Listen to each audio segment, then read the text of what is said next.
Chapter 441. On the way here, Gu Mengmeng had secretly given Leah 15 small balls weaved with vines. The balls were hollow and Gu Mengmeng placed some chopped chili in them. Then, she asked Leah to pass it to Ian and let him send people to hide the 15 balls. As for where exactly they were hidden, not only did Gu Mengmeng not know, even Ian himself did not know. This was also the reason why Gu Mengmeng dared to give them 15 spots.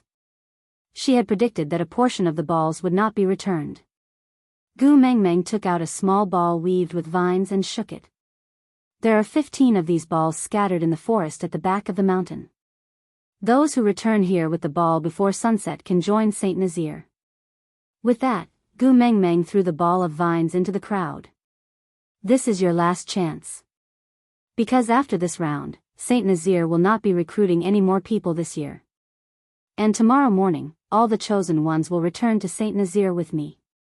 Warriors, I will be waiting here for your triumphant return. The moment Gu Mengmeng finished her sentence, the roars of hundreds of beasts resounded through the sky. Gu Mengmeng's sample balls still caused a commotion among the crowd. But Gu Mengmeng was no longer worried that they would be trampled. She turned around and leaned back into Elvis's arms. Hubby, let's go home and make a rhinoceros horn comb. Be careful this time and don't break it again. Elvis smiled and nodded. All right, I will be very careful. Of course, Gu Mengmeng did not get the rhinoceros horn comb as she wished. Because that beast horn was once again broken into pieces in Elvis's arms. Gu Mengmeng's face fell. She smacked her lips. Forget it, I don't really want it that much. Just as she said that, Elvis suddenly carried Gu Mengmeng up. Although Gu Mengmeng's senses were not as sensitive as males, she could still feel the way the three fellows instantly became guarded. Turning around, she saw Cole standing not far away. He was wagging his fox tail that was one size bigger than Lee's. Gu Mengmeng's lips twitched. Didn't they already make things clear the previous time? Why was he still here? Everyone was embarrassed. But Cole acted as if nothing had happened. He stood in front of Gu Mengmeng and bowed respectfully. Great messenger. Gu Mengmeng was stunned. Gu Mengmeng smiled awkwardly. What is it? Cole stretched out his hand with his palm facing upwards. An exquisite rhinoceros horn comb was lying in his palm, reflecting the sunlight and looking as warm as jade. Gu Mengmeng was stunned and blurted out, "Where did you buy this?"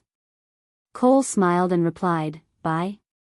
Oh, this was personally made by this subordinate. Its appearance is an imitation of the one that Sir Emissary usually uses to comb her hair. However, the details have been slightly altered." Gu Mengmeng nodded her head and wrapped her arms around Elvis's neck. She did not take Cole's comb, but her big eyes clearly said, "I want it." Cole stepped forward slightly and stretched out his hand.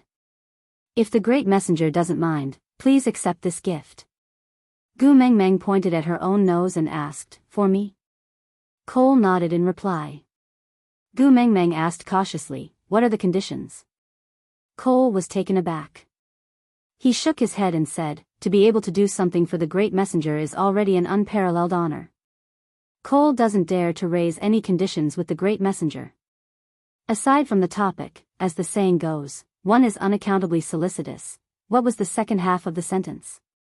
Regarding the slow progress of the little baby reprinting me, does the pace have to be so fast? I just hope that when you read my story, you can relax a little, laugh a little, and it will be fine. We are not filming a mystery horror detective drama, right? We don't even know what we are acting after returning from the toilet. Isn't it good to slow down the pace and have fun together? Chapter 442. Gu Mengmeng frowned and her gaze was filled with wariness. She said faintly, "One who is unaccountably solicitous is hiding evil intentions."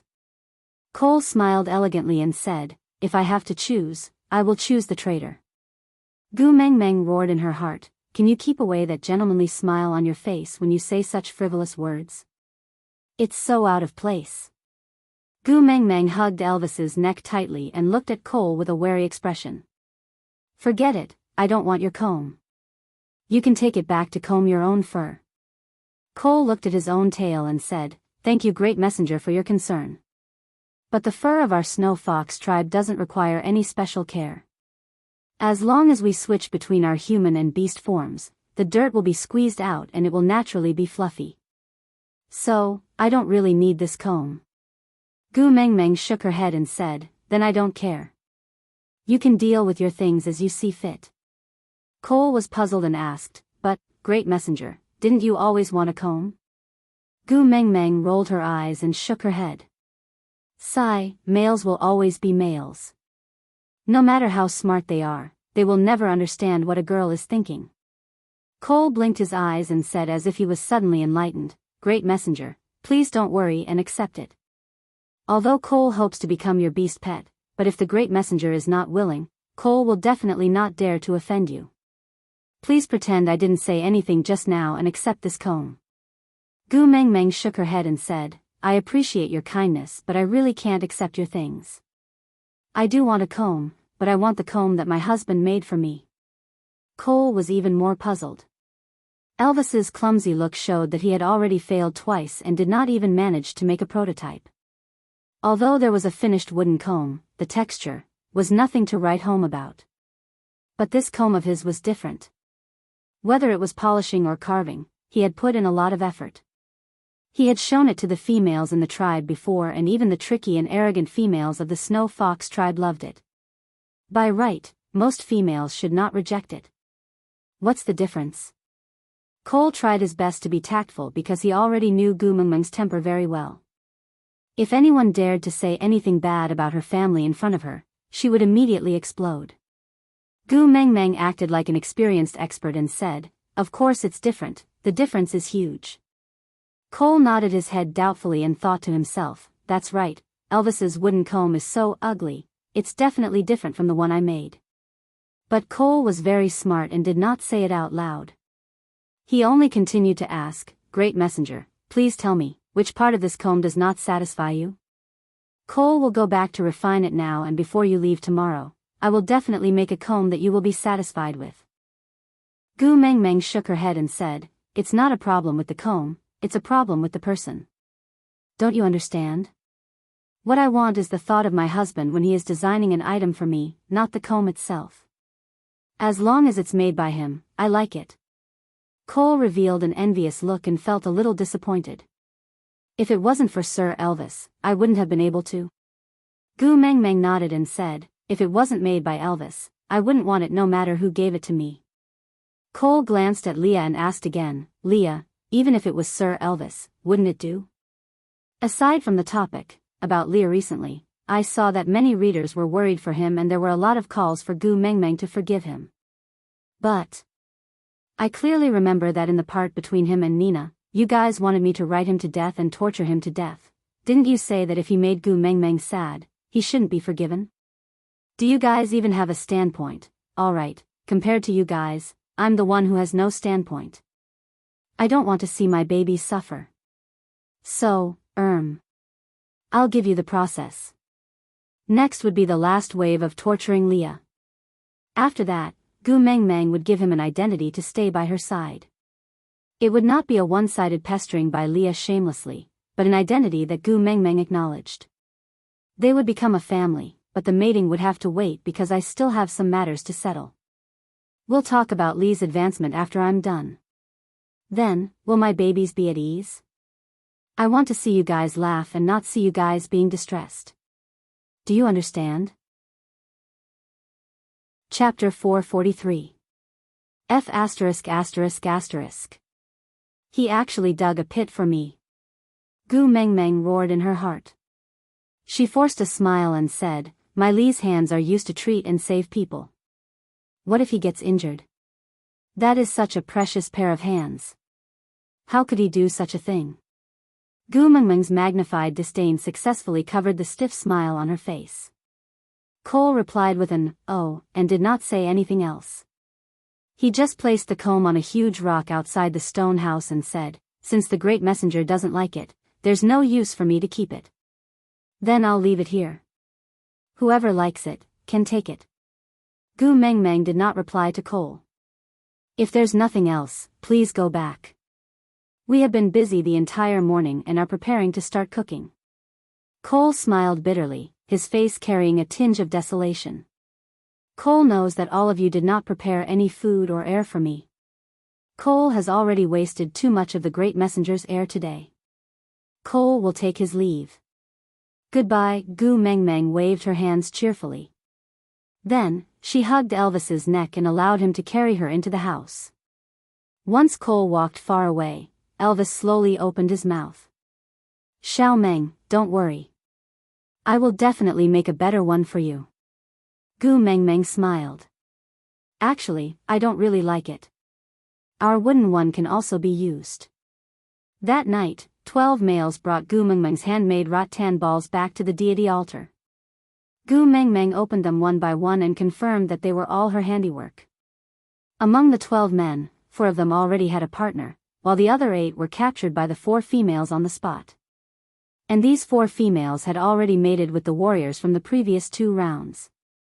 Among them was Mandy, who had already mated with 2 males who had obtained the right to join Saint Nazir.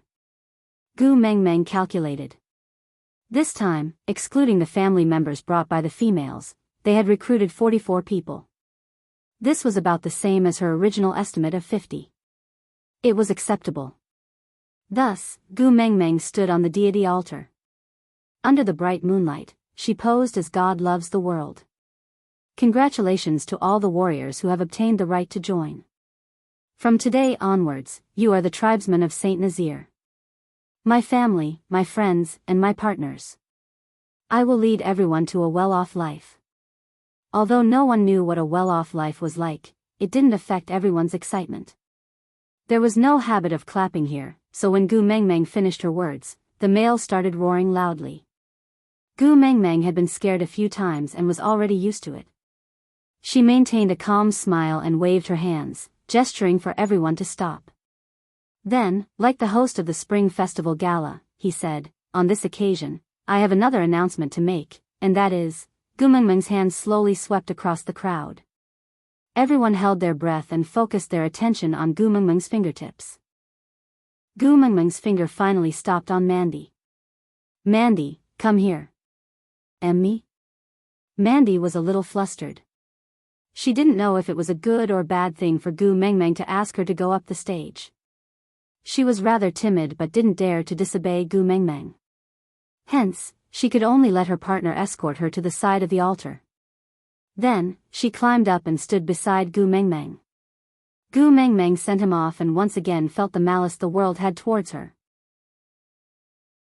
Chapter 444. Gu Mengmeng sighed and waved at Elvis. Elvis and Leah exchanged glances before both of them transformed into their beast forms and walked up the stage with lazy and calm steps.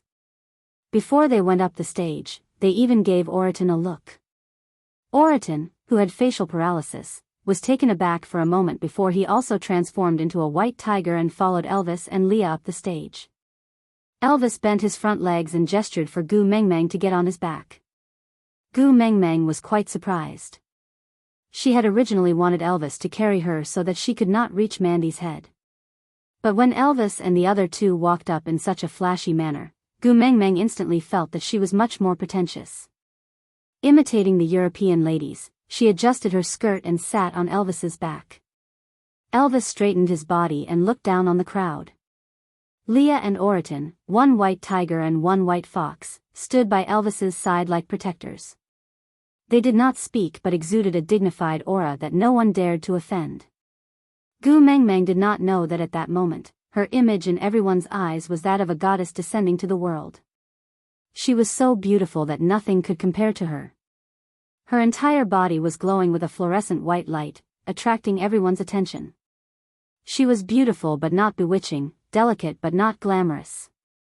She was like a flower blooming on a precipice, protected by the steepest and hardest mountain. She was so delicate that she could not even be grasped, but could only be viewed from afar. No one could cross the 3 mountains to get close to her. Gu Mengmeng took the flower garland she made and placed it on Mandy's head.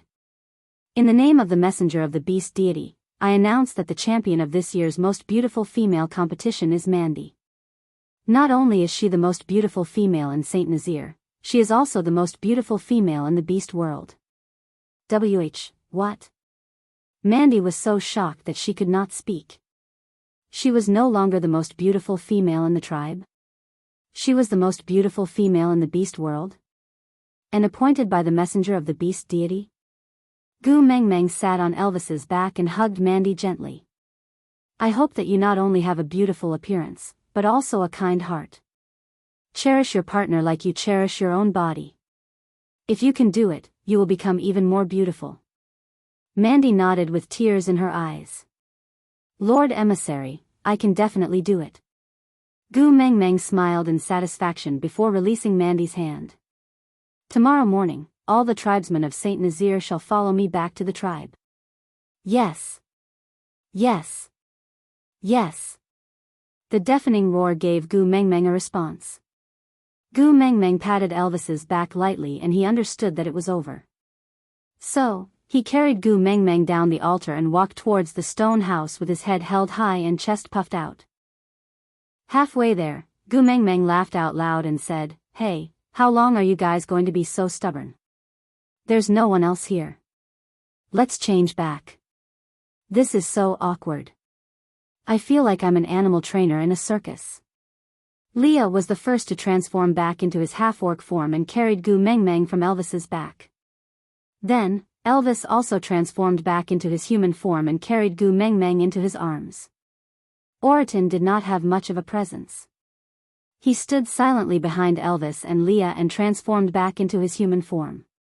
Leah knew that Gu Mengmeng did not like others to expose certain parts of her body, so he had long prepared beast skin dresses for the three of them and immediately wore them after transforming. Chapter 445.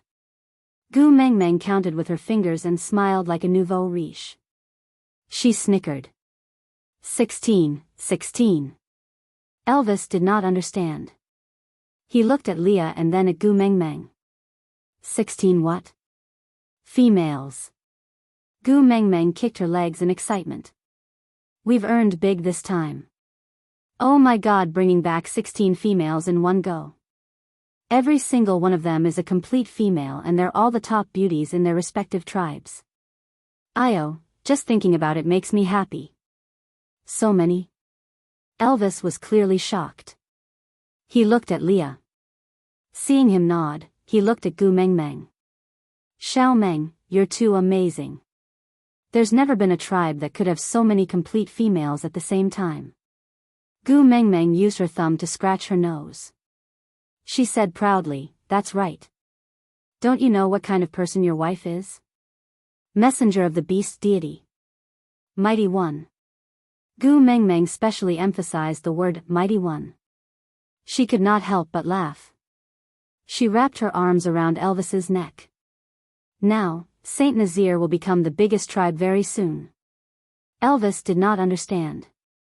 Didn't you just take in 50 people? Gu Mengmeng stretched out a finger and waved it, making a no expression.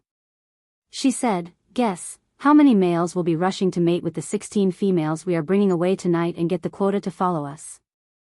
Elvis shook his head. He did not know. Gu Mengmeng asked again. Guess how many males will come after hearing the news that Saint Nazir has 16 complete females? Elvis shook his head again. He did not know. Gu Mengmeng frowned. She snorted. Why don't you know anything? Elvis pinched Gu Mengmeng's little face with a smile and said, I only know that with 16 complete females in Saint Nazir, you can disperse the covetous gazes of those single males in the tribe. Bring them back. There's one less partner to mate with. It's best if all the mating problems in the tribe are solved. Then I'll be at ease. Gu Mengmeng burst out laughing. She pouted. Annoying. How am I so popular? Not everyone in the world likes me. Elvis held Gu Mengmeng's face. He kissed her cheeks. Yes. You're the only one I like in my entire world. Gu Mengmeng's heart skipped a beat and the expression on her face melted from smiling. She melted into a puddle of water and melted into Elvis's arms. The next morning, when everyone set off in the opposite direction, Cole brought along the snow foxes to send them off. He brought along 7 to 8 beast skin bags filled with rhinoceros-like beast horns. Gu Mengmeng wanted to reject, but Cole said, "This is a gift from Sauter to the mighty messenger and not from me personally, so please accept it." Gu Mengmeng could not reject them, but after thanking everyone, she handed it over to Leah and asked him to arrange for someone to keep it for her. But as soon as he turned around, damn it, his nose started to bleed. Up to 100 snow foxes were wagging their furry tails in front of Gu Mengmeng. Their fox ears quivered and their little claws played around with their ears from time to time. If not, they would stick out their little tongues and lick them lightly. Chapter 446. Mengmeng, the little wolves are still waiting for us at home, Leah said sourly. Gu Mengmeng looked at that little dodgy and thought about her 4 sons. She clenched her teeth and said, "Everyone, attack." Everyone looked at each other. Elvis carried Gu Mengmeng on his shoulder and shouted, "Move out." His deep voice was deafening. After hundreds of responses, a group of people left Sauter in a mighty manner. Cole stared at the disappearing back view of Gu Mengmeng and the rest. He lowered his head and thought for a moment. So she really likes the fox's tail. If I had used this earlier, maybe I could have kept the great messenger here? On the other hand, not far from Sauter, the group entered the forest. There were trees here to provide shade and it was relatively easier for the females. Although it was a slight detour, Elvis was very happy. Every day that he could delay his return was one day. Once he returned to Saint Nazaire, those 4 ancestors that he could not even scold would snatch his wife away. They were such terrifying opponents. This was the first time in his life that he could not gain any advantage even when he teamed up with Leah. As long as there was a conflict with those 4 demons, his wife would unconditionally stand on their side regardless of whether they were right or wrong. Even if she did not understand what they were saying, it did not hinder her from sharing a common enemy. If there was anything that Elvis regretted in his life, it would be believing in that damned rumor. To make Gu Mengmeng love him more, he made her pregnant and gave birth to those 4 damned fellows. Did she come out to help him fight for his affection? Did she come out purely to fight for his affection? He personally found 4 love rivals for himself. 4. They did not walk far in the forest before a few familiar people blocked Gu Mengmeng's way. Gu Mengmeng raised her brows and smiled. "Io, isn't this Ellie? What's wrong? You're so sentimental that you're here to send us off." Ellie twisted her fingers in a wronged manner. She looked like she wanted to say something but stopped herself. She forced herself to put on a show. Gu Mengmeng smiled. "All right, you have already sent us off. I appreciate your kind intentions. I will see you later." With that, she led the group to continue walking forward. Lord Envoy. Darch blocked Gu Mengmeng's path. Although he was ashamed, he still opened his mouth and said, "Mighty messenger, can you let us follow you back to Saint Nazaire?" "Oh, I guess no one remembers who Ducky is?" "Don't worry, you must remember his other name, Official Su Xian. Didn't your Ellie bring you all to Sauter? Then for the people from Sauter to follow me back to Saint Nazaire, isn't that against the rules?" Gu Mengmeng was replying to Darky, but her eyes were fixed on Ellie. Darch also felt that his actions were inappropriate, but Ellie insisted on doing so he could only throw away his pride. He lowered his head and begged, "Sauter knows that Ellie is the female that you saved, so they are afraid that you will be angry, so they refuse to let Ellie join Sauter no matter what." So. Chapter 447. Darch shook his head and said, "Lord Envoy, don't be angry. Ellie didn't mean that." Gu Mengmeng asked, "Then what does she mean?" Darch turned back to look at Ellie. Seeing how she looked like she was about to cry, his heart ached so much that he just knelt down by her feet. "Great messenger, everything that happened in the past was all my fault. I did not persuade Ellie properly, causing her to make that kind of decision in a moment of confusion. I beg you, on account that the 9 of us are males from Saint Nazaire, please make an exception this time. At least Ellie is a female, the tribe will not reject females."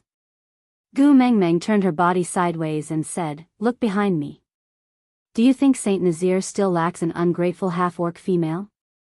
Darch looked at the lineup behind Gu Mengmeng and was instantly dumbfounded. He slumped down and lowered his head. Gu Mengmeng patted Darch's shoulder and said, "I will never give a second chance to someone who has betrayed me. Parting on good terms might be the best ending. Don't embarrass everyone. It's better to leave some face for each other." Gu Mengmeng's words were directed at Ellie, but Li's body stiffened. He was the same, right? Once disloyal, 100 times not to be used. Meng Meng, you did the right thing. That's why you didn't get hurt. As for me, I can endure it. I can definitely endure it. I have the esoterica left behind by the previous messenger of the beast deity. Seeing that the big tribe was about to leave without any hesitation, Ellie shouted at the top of her lungs in desperation. Gu Mengmeng glanced sideways and sneered, 300 poems of the Tang dynasty. I don't need to look at it to write a copy for you. If you like it, keep it for yourself. Ellie shook her head and slid in front of Gu Mengmeng. She opened her arms wide and blocked Gu Mengmeng's path, saying, "Dream Realm, I know about the Dream Realm." Gu Mengmeng squinted her eyes. This was indeed what she lacked. The things left behind by the previous messenger of the beast deity were too fragmented and it was very difficult to piece together the complete information. The only thing she could not understand from the fragmented information was the word dream. Was it a coincidence? Gu Mengmeng squinted at Ellie.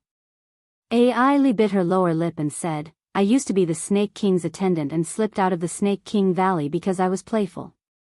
Now, I can't find my way back. I only hope to find a tribe that can shelter me."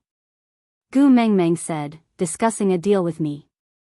That's fine too, tell me your bargaining chip. I'll see if it's worth wasting Saint Nazir's food and air for you." Ellie clenched her teeth, removed a piece of scale from her abdomen and passed it to Gu Mengmeng. Ellie's scale was very big, about the size of Gu Mengmeng's palm. On it, a few simplified Chinese characters written at a kindergartner's level were written crookedly. When your actions deviate, the beast deity will appear in your dreams and guide you in the right direction. Gu Mengmeng did not doubt that the words written on the scale were left behind by the previous messenger of the beast deity, because no one in this world could read. Even the Snow Fox tribe in Sauter had forcefully worshipped the 300 poems of the Tang dynasty as a sacred relic for 1,000 years. Also, that weird English version of Little Apple was really imaginative. Gu Mengmeng rubbed her chin and looked as if she was in deep thought. She said, "This is a fake." The markings on it were not left behind by the previous messenger of the beast deity. Chapter 448. Gu Mengmeng smiled slyly and leaned forward slightly. She looked at Ellie as if she was looking at an idiot and said, "Do you think that I can't differentiate the markings used by messengers?" Ellie bit her lower lip and her face turned pale. She stared intently at Gu Mengmeng's eyes and said, "Although this is a copy, the information on it cannot be wrong. I drew it exactly the same, if you don't believe. If you don't believe, you can go to the Snake King Valley and compare it with the original one." Gu Mengmeng laughed and said, "You, who was born in the Snake King Valley, can't even find the way back and you want me, an outsider, to find it? Moreover, if I have the original Snake King, would this fake one of yours still have any value?" Ellie was taken aback and finally started to panic. She said, Then you are not willing to let me return to Saint Nazir?" Gu Mengmeng shook her head and said, "That's not it. Although it is a fake, the information on it should be real. Since I have received the information, I will keep my promise and let you return to Saint Nazir. But you must remember, although the information on your scale is real, it has no value to me. I let you come back because of your 9 partners who left Saint Nazir. If one day, the 9 of them are injured, Saint Nazir and I will not let you off." Ellie understood that Gu Mengmeng was not allowing her to treat the 9 of them as food reserves during winter. Clenching her fists, Ellie nodded her head respectfully and said, "All right, I understand. Thank you, great messenger, for your tolerance." Gu Mengmeng waved her hands and said, "All right, let's continue forward." Elvis and Leah exchanged glances but did not ask Gu Mengmeng what the information on the scale was, as if they had a tacit understanding. Until that night, when the sounds of group mating could be heard everywhere, Gu Mengmeng really could not stand such a scene and asked Elvis and Leah to bring her out to lie low. Oriton wanted to follow but was rejected by Leah. After all, Oriton was not a member of Gu Mengmeng's family and he could not gain her absolute trust. Elvis and I will go protect Gu Mengmeng, you have to stay behind to control the situation. After all, we're not here, so it's easy for someone to take advantage of us. As Leah spoke, he pointed at Ellie who was at the outermost edge of the females. We have to guard against her returning. Oriton nodded, indicating that he understood. He leaned against a big tree root and pretended to take a nap, but his whole body was unusually alert to his surroundings, especially to Ellie's movements. Elvis and Leah brought Gu Mengmeng far away until they were sure that no one was monitoring them, before they whistled to call Ian out. Gu Mengmeng took out the snake scale and passed it to Elvis. Elvis frowned in disdain and said, I don't touch other females' things, it's disgusting. Gu Mengmeng then passed the snake scale to Leah, who hid even further away. I won't touch it either. Among so many tribes, I hate snakes the most. Sinister, eccentric, difficult to get along with, and most importantly, ugly. Gu Mengmeng sighed and said, all right, anyway you guys won't be able to read the words on it. Ian faintly said, why won't you let me see it? Chapter 449. Gu Mengmeng reached out and passed the snake scale to Ian, saying, here, take a look.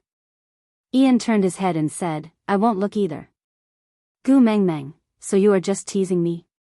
She wanted to yell, but then she thought about it and realized that Ian had suffered quite a lot. He had come to seek refuge with her openly, but now he was acting like an illegitimate child, hiding in the dark every day to protect her. It was normal for him to throw a little tantrum, so she held it in and did not say anything. She just kept the snake scale and continued, the message on this snake scale says, when your actions deviate, the beast deity will appear in your dreams and guide you in the right direction. Leah was taken aback and asked, are you sure this message is real? Gu Mengmeng nodded and said, the words on it are the simplified Chinese used in our world. It is the same system as the 300 poems of the Tang dynasty, provided by Sauter. By right, Sauter should be the race that came into contact with this language the most, but even the people of Sauter don't know how to write, so it's even more impossible for Ellie to change the message on it. Leah asked again, but you could tell it was a fake at one glance. Gu Mengmeng smiled and said, when I was in Sauter, I saw the previous messenger of the beast deity's plaque. Those few words were written with a good foundation and were obviously different from the kindergarten words on Ellie's scale, so it was not difficult to distinguish them. Moreover, the previous messenger had been dead for more than 1,000 years. If Ellie was not by Suzhen, she would not have had the chance to meet the messenger of the beast deity and let the messenger carve words on her body. If the words were not carved on her body by the messenger, then it can only be a fake. Leah nodded and smiled, my Gu Mengmeng is so smart. Gu Mengmeng turned her head away with a look of disdain and said, such a big loophole, if Ellie expects me to believe that her scale is the real deal, then she is really stupid. Elvis frowned and asked, so, have you ever dreamed of the beast deity? Gu Mengmeng shook her head and said, never. After I transmigrated, I almost never dream. Even if I do, I don't remember most of it the next day. I don't have any impression of the beast deity. Leah and Elvis exchanged glances, then Leah said, if you did not dream of the beast deity, then it proves that there is no deviation in your current course of action, right? Gu Mengmeng did not know how to explain. She nodded after thinking for a while and said, it should be something like that. Lee's expression was a little complicated. He lowered his head slightly and hid his facial features in the shadows of his silhouette. He said slowly, that is to say, from the moment you joined Saint Nazir, to mating with Elvis, giving birth to Huda and his brothers, to coming to Sauter to participate in the beauty pageant and exposing your identity as the messenger of the beast deity, then bringing 16 new females and many powerful males back to Saint Nazir to strengthen the tribe instead of staying in Sauter, all these were the will of the beast deity. Chapter 450. Leah remained silent for a moment, then looked up under the moonlight. Smiling as gentle as the moonlight, he said, no, if you do something wrong, the beast deity will definitely guide you into the dream realm. So, the beast deity also agreed to take me in as a beast pet. Gu Mengmeng tilted her head, feeling a flock of crows flying past her head. Ignoring Leah, Gu Mengmeng fiddled with the snake scale in her hands and said thoughtfully, should I do something out of bounds to verify the information left behind by the previous messenger of the beast deity? After all, the esoterica she left behind is not very reliable. Elvis gently tucked Gu Mengmeng's stray hair behind her ears and asked gently, what do you want to do? Let me help you. Gu Mengmeng blinked her eyes and said, I don't know. I have no clue at all. Elvis kissed her forehead and said, it's all right, just let nature take its course. When the day comes when you want something, I will definitely help you achieve it. Gu Mengmeng squinted her eyes and kissed Elvis's face, saying, hubby is so reliable. Ellie's scale was kept by Gu Mengmeng, then she turned to look at Ian and said, is there anyone unusual among the new batch of people? Ian's gaze shifted and after sweeping across Elvis and Leah, he said, isn't the most unusual one your new lover? Gu Mengmeng was taken aback and said, what new lover? When did I have a new lover? Ian said, he stands beside you every day with Elvis and Leah. If he isn't a new lover, then what is he? Gu Mengmeng suddenly realized that Ian was referring to Oriton and said, he is just sharing meals with us, he isn't a new lover. Ian laughed coldly and said, this majestic group of people all respects him as Lord Oriton. If he isn't your new lover, why is he being addressed as Lord? Gu Mengmeng choked. She knew that everyone had misunderstood her relationship with Oriton, thinking that he was her guardian beast, but in reality, that was not the case. Oriton was really just sharing meals with them.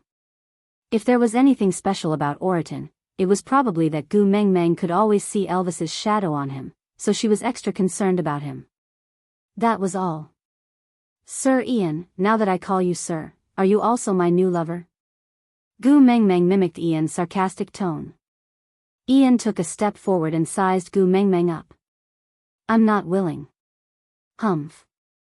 With that, Ian flapped his wings and flew high, disappearing into the night.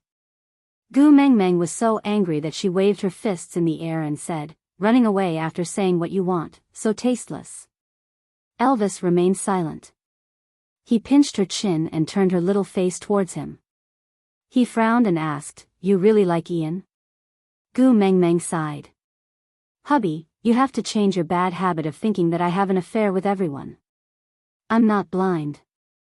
Why would I abandon a tall and mighty man like you and fall in love with that sickly man? The corners of Elvis's lips curled up slightly, as if he was satisfied with Gu Mengmeng's description.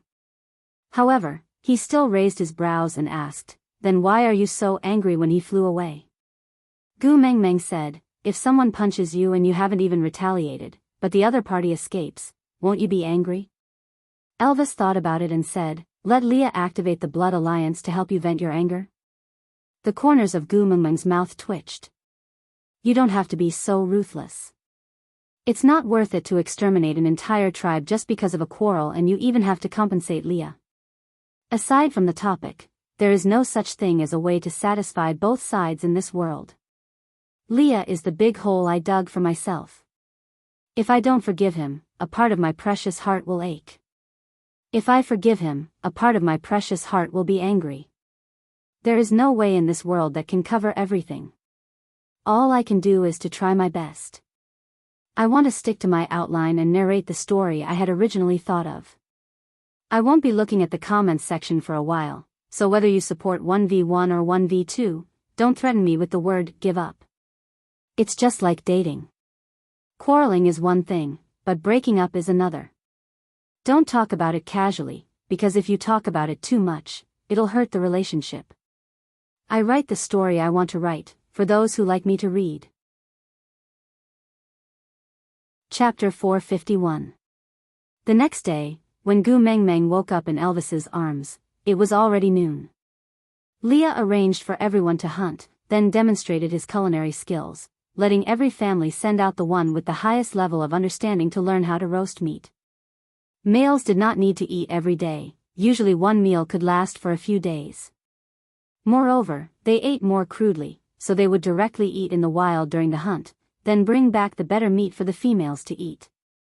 So in the end, 18 females surrounded a bonfire, watching their partners roast meat for them. Those who could stand in front of the females were all first partners, except for Elvis.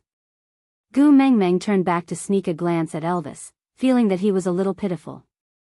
Everyone else had their whole families gathered together, but only Elvis sat alone beside 7 to 8 packages, holding a beast horn in his hands, carefully using his claws to carve and polish it. He was so focused, like an autistic child. Gu Mengmeng frowned, saying, "You guys eat first, I'm not hungry." Just as she was about to stand up to look for Elvis, Leah grabbed her wrist. Leah sat by the bonfire, one hand holding onto a stick of roasted meat while the other hand held onto Gu Mengmeng's wrist. He looked up at her and said, "Just this once, accompany me." Gu Mengmeng's eyes widened. Gu Mengmeng looked at Leah, then at Elvis. Elvis had already heard the commotion, so he stopped what he was doing and turned to look at her. After a moment of silence, Elvis lowered his head and continued carving the beast horn, as if tacitly agreeing for Gu Mengmeng to stay by Lee's side. But Leah suddenly let go, lowering his head with a bitter smile, saying, "I can't be compared to him. He always thinks for you, but I always make things difficult for you. In the end, I'm too selfish." Gu Mengmeng sighed, but still sat down in the end. Leah looked at Gu Mengmeng in shock, then smiled like a child. Gu Mengmeng pointed at the roasted meat on the fire, saying, "I want to add chili, and brush it with honey. 2 layers, 2 layers. Leah nodded, the corners of his lips curling upwards, his eyes actually a little blurry. Gu Mengmeng turned her body slightly, leaning on Lee's shoulder, holding a bowl of honey water in her hands, drinking it in small sips. Perhaps, in the eyes of others, this was just a pet beast fighting for favor with the first partner, and the first partner was magnanimous enough to let it go. But Gu Mengmeng knew how hard Leah had tried to put on a brave front during his time in solder. Even if his heart was made of stone, it would have been ground into dust by the various incidents in the past. Moreover, he was just a fox demon. He needed warmth, comfort, and someone to support him so that he could breathe. He knew better than anyone else that even if he sat beside Gu Mengmeng and roasted meat for the other females as their first partners, his identity would never change to Elvis. He would always be that Leah who claimed to be a beast pet. Other than protecting him in front of outsiders, Gu Mengmeng would never acknowledge his identity as a beast pet. But even if it was just a dream, he still desperately wanted to grasp this illusory happiness. Just once, let him take care of her openly like a partner, just once would be enough. Chapter 452. Gu Mengmeng laughed out loud as she looked at the panicking crowd. She felt as if she was watching the fire beacons teasing the nobles. After calling out to Elvis, Gu Mengmeng followed the females to the water source. The water source was a lake and the surface of the lake was as smooth as a mirror. The females leaned against the side of the lake to drink water, causing the water to sparkle and ripple. Gu Mengmeng smiled like a child who had succeeded in her prank. She bit on an unknown wild grass, causing the tip of the grass to sway, just like a hooligan from ancient times. Sitting on Elvis's shoulder, Gu Mengmeng could vaguely see something on the surface of the lake. She spat out the lotus leaf in her mouth and patted Elvis's shoulder excitedly. Hubby, send me to the lake." Elvis did not understand, so he did as he was told. Once Gu Mengmeng reached the lake, she slapped her thighs and dived into the lake. Elvis's chest tightened and his pupils contracted. The scene in front of him overlapped with the scene when she was preparing to leave the lake for the first time because of Leah. His body reacted faster than his brain. Elvis jumped into the lake with a splash, followed by Leah, then Oriton, followed by the crowd who did not know what was going on. One by one, they jumped into the lake. Elvis caught hold of Gu Mengmeng after swimming for a while. He grabbed her wrist and lifted her out of the water. The water was not deep and only reached the top of Elvis's navel. Gu Mengmeng wiped the water off her face with one hand and looked at Elvis, who looked like he wanted to kill someone, in confusion. "What are you doing?" Elvis clenched his teeth. "I should be asking you that, right?" Gu Mengmeng totally did not know why Elvis was angry. She just pointed at a flower in the middle of the lake. "I just wanted to swim over to see if that was a lotus. Why are you angry?" Elvis followed Gu Mengmeng's line of sight and frowned. No, there's nothing there.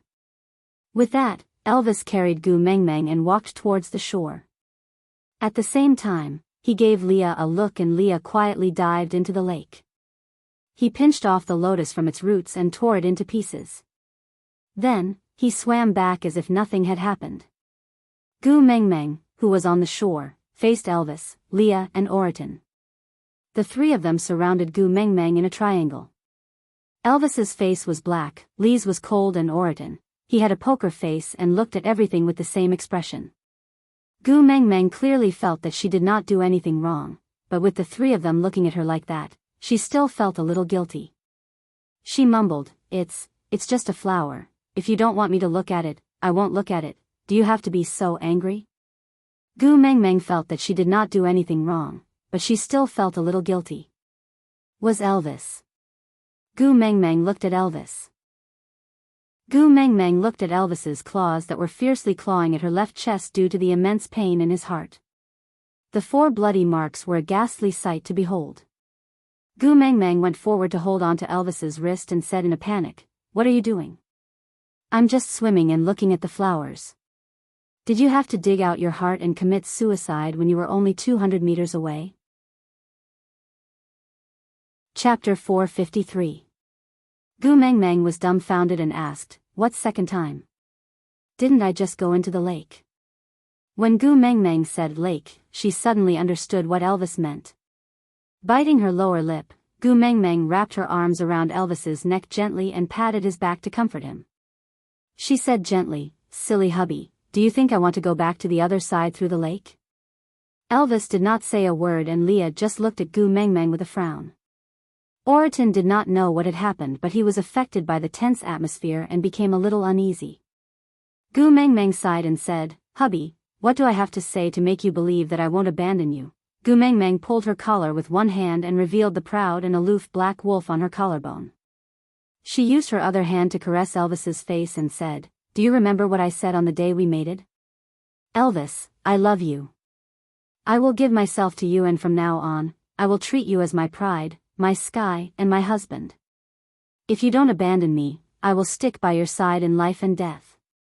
If you are in danger, I will use my life to protect you. Elvis's eyes flickered and he seemed to have a lingering fear, as if he had been reborn after a disaster. Xiao Meng. Elvis could not say anything else and just hugged her fiercely into his arms and locked her against his chest. He wished he could rub her into his body so that he would not have to worry about her suddenly smiling at him and saying, Thank you for these days before disappearing into some lake. Gu Mengmeng allowed Elvis to hug her. Even though his strength made her feel pain and made it hard for her to breathe, she did not struggle or resist. Instead, she hugged his sturdy body back gently and patted his back from time to time. Unless you want to abandon me, I will never leave you. Moreover, we still have 4 sons. Even if I am not a hubby anymore, my sons are still flesh that fell from my body, right? Don't tell me you don't want them anymore. There is no such heartless mother in this world. Elvis frowned and said, Yes, and they are everywhere. Gu Mengmeng felt very helpless. The females in the beast world had already developed a distorted concept of, I'm the most precious in this world. The word dedication did not exist in their dictionary. No matter what others did for them, it was as if it was expected and expected. So what if it was their own son?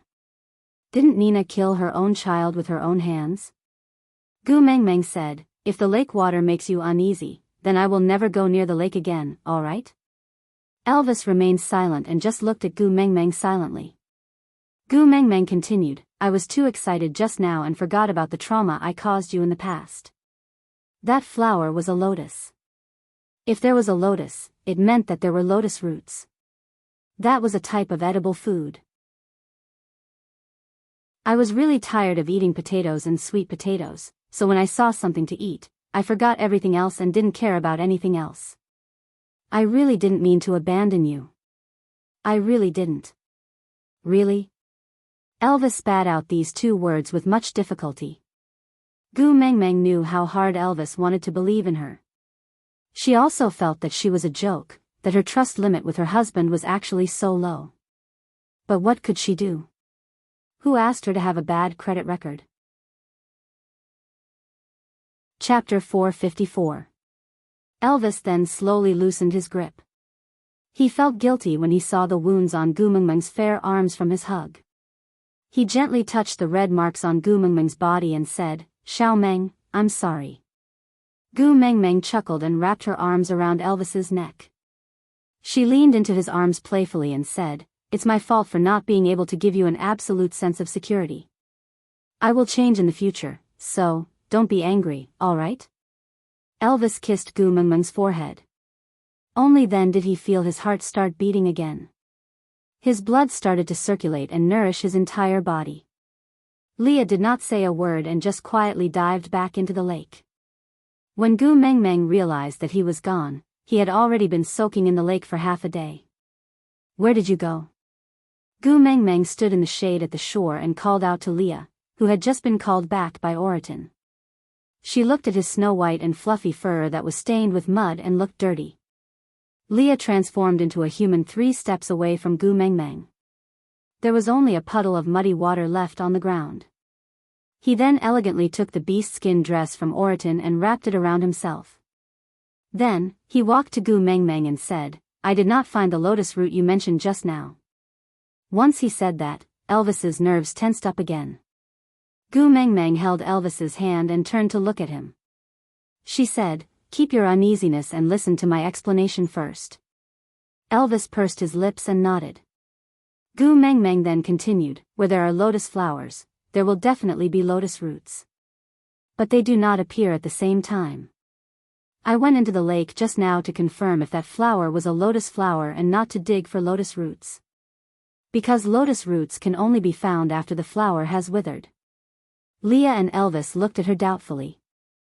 Gu Mengmeng really regretted jumping into the lake because of her heartbreak. It was just a moment of recklessness. Now look at how much trouble she had brought to herself.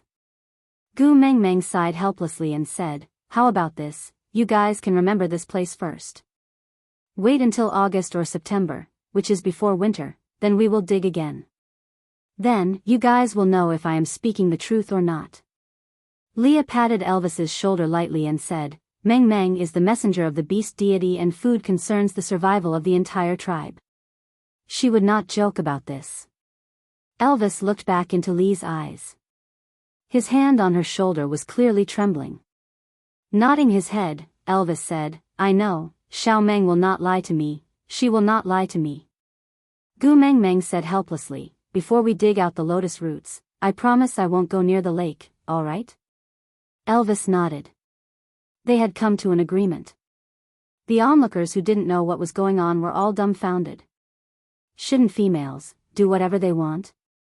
Why did the messenger of the beast deity seem a little timid? Where are the females? Where are the females? Gu Mengmeng stretched out her arms and stood in front of Elvis, asking for a hug. Elvis hugged Gu Mengmeng in his arms without saying a word. Only with such a distance could he feel slightly more at ease.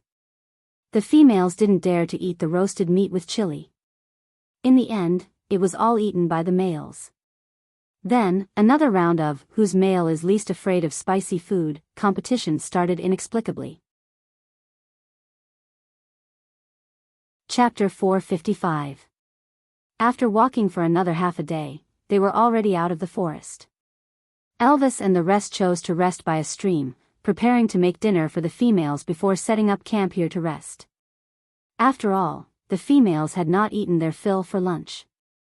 Although they had eaten some wild fruits along the way, how could the delicate females be so easily appeased? It was just that no one dared to make things difficult for Gu Mengmeng since she did not say anything. But even if the females did not say anything, it did not mean that the males did not feel heartache. Hence, those who went hunting at night were the strongest in the family. Elvis did not go because he knew that Gu Mengmeng did not have a big appetite and would not feel hungry after eating anything. Hence, he let Oriton go hunting while he and Leah guarded Gu Mengmeng closely. At the end of the day, he was still feeling uneasy. Gu Mengmeng did not mind and just let the two fellows follow behind her like tails. "Xiao Meng, where are you going?" "Let me carry you." Elvis knew that Gu Mengmeng understood his uneasiness and felt embarrassed. He could not even give her this little bit of trust. Elvis felt that he was a complete failure as a first partner. But this was the only thing in this world that was his Achilles heel. It made him worry about his gains and losses and be full of ambition. Gu Mengmeng pouted her lips and said, I think I saw a bamboo forest nearby when I came here. I want to see if there are any bamboo shoots. Elvis carried Gu Mengmeng in his arms and gave Leah a signal with his eyes. Leah then secretly whistled and several black figures flew past above their heads. The sky was not bright and everyone else was busy taking care of their own females, so no one noticed the commotion here. Elvis asked, what is a bamboo shoot? Is it also food? Gu Mengmeng nodded and said, yes, bamboo shoots are very delicious. One's life is incomplete without eating bamboo shoots. Elvis remained silent for a moment before asking again, didn't you tell Oriton that one's life is incomplete without eating bird eggs? Gu Mengmeng pursed her lips and dragged out a long before saying, sigh, your lives are too incomplete. Bird eggs are one part and bamboo shoots are another. Think about it, if you were to return to a time without roasted meat, sweet potatoes, and fish, can you still get used to it? Do you feel that your life is incomplete? Elvis remained silent for a moment. In his heart, he really felt that it was still all right. But looking at Gu Mengmeng's passionate eyes, Elvis nodded his head firmly and said, yeah, it's not complete. Gu Mengmeng had a see, I knew it expression as she continued, after you guys eat the bamboo shoots and lotus roots, you guys will realize that your happiness index is multiplying. In an era where food was so scarce, every edible food was a precious gift. Haven't you heard the famous saying of Confucius? Not active in eating, mental problems. Let me tell you, Confucius said so many things, but I think this is the most reasonable one. Elvis nodded his head in confusion. At this moment, a huge bird circled above their heads and flew towards a direction after circling 2 rounds. Elvis and Leah exchanged glances before transforming into their beast form, carrying Gu Mengmeng on his back and flying away. Chapter 456. Gu Mengmeng took a step forward and slapped Ian's chest, saying, good man, I didn't expect you to be so capable. Ian frowned and took a step back, saying, just talk, don't touch me. Gu Mengmeng rubbed her hands and said, leader is the one who can find food, I won't touch you if you say so. Gu Mengmeng left Ian behind her and dashed into the bamboo forest, looking carefully at the ground with her big eyes. Luckily she inherited Elvis's night vision ability, or else she would definitely not be able to see anything. Elvis and Leah were at a loss as they did not know what Gu Mengmeng was looking for, so they could only follow behind her and wait for her instructions. Gu Mengmeng walked for more than 10 steps before suddenly stopping and running away. Elvis and Leah did not understand what was going on, so they quickly followed behind, only to see Gu Mengmeng squatting in front of a bunch of bamboos, rubbing her hands and looking at the tip of the bamboo shoot with the exact same expression as a pervert teasing a little servant girl, smiling slyly. Leah went forward and squatted beside Gu Mengmeng, pointing at the small bamboo shoots, asking, you want to eat this? Gu Mengmeng nodded, then turned her head to look around. Leah asked again, what are you looking for? Gu Mengmeng said, something that can be used as a tool to dig them out. Leah stretched out his hand and pinched the tip of the bamboo shoot lightly, pulling it upwards seemingly effortlessly. Then, the part of the bamboo shoot that was buried in the ground was pulled out. Damn. Gu Mengmeng could not help but shake her head and clap her hands. God knows how deep the roots of the bamboo shoot were buried in the ground, how could it be pulled out with bare hands? Stop. When Leah reached a certain height, Gu Mengmeng suddenly shouted for him to stop. Leah looked at Gu Mengmeng without moving, as if someone had pressed the pause button on his shoulder. Gu Mengmeng pointed at a spot on the bamboo shoot and said, come, cut it from here, we only need the top part, there's no need to uproot it. Leah did as he was told and cut the bamboo shoot neatly, then gave it to Gu Mengmeng. Gu Mengmeng looked at the thick and tender bamboo shoot with a lecherous smile.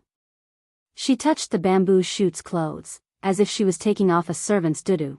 Elvis walked forward and without saying a word, he directly took the bamboo shoot from Gu Mengmeng's hands and took a bite. Then, he started chewing in front of Gu Mengmeng. Gu Mengmeng was shocked. You eat raw potatoes, sweet potatoes, and now bamboo shoots. Elvis looked at Gu Mengmeng with an expression as if he was eating **tea. He swallowed the bamboo shoot with difficulty and said, "You can dig bamboo shoots, but you can only eat them when I'm still fine tomorrow." Gu Mengmeng was taken aback. She then reacted and asked, "So you have been testing for me all along?"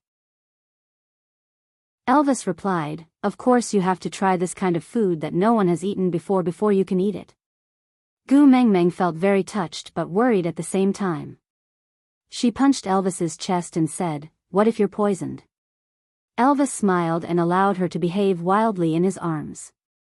He said calmly, "I'm very strong, normal poisons can't take my life. Moreover, don't we still have Leah at home?" Gu Mengmeng smiled and said, "I'm very strong."